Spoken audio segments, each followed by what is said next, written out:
අපි හොඳ ප්ලෑන් එකක මේක කරන්න ඕනේ.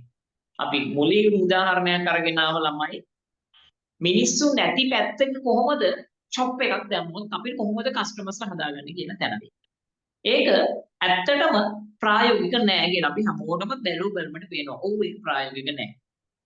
හැබැයි ඉන්න එන ඕන කෙනෙකුට චූස් කරන්න පුළුවන් විදිහේ ප්‍රොඩක්ට් එකක් තමන් ළඟ තියාගෙන බ්‍රෑන්ඩ් එකක් කන්ටිනියු කරනවා කියන්නේ ඒක වෙනස් මාතෘකාවක්. ඉතින් ළමයි මේ බ්‍රෑන්ඩින් වල තියෙන විශේෂම කොටස වෙන්නේ කස්ටමර් අපි හඳුනා ගන්න එක. ඉතින් අපි මේ සඳහා යොදා ගන්නා වූ උදාහරණ ලංකාවේ දැනට පවතින ව්‍යාපාර උදාහරණ.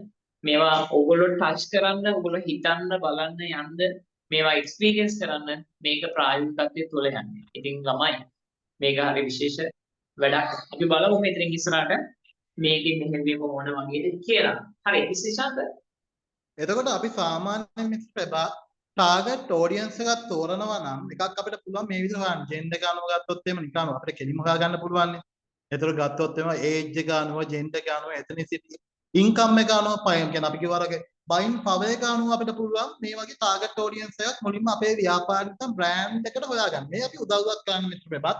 අපි අර කිව්වනේ මුලින්ම අපි සාමාන්‍යයෙන් කරන්නේ ලංකාවේ ව්‍යවසායකයන්ට මේ බ්‍රෑන්ඩ් එක ගැන මේ දැනුවත් කිරීමක්.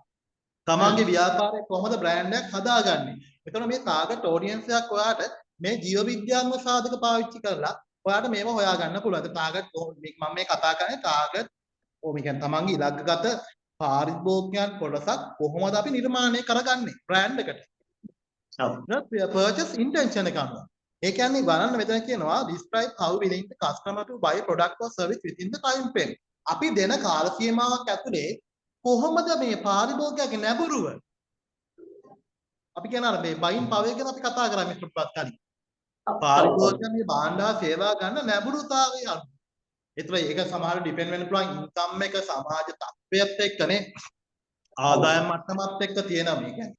ආර්ථික ප්‍රශ්නත් එක්ක ඒක ඩිපෙන්ඩ් වෙන්න පුළුවන්. ඒක ලොකේෂන් එක අනුව.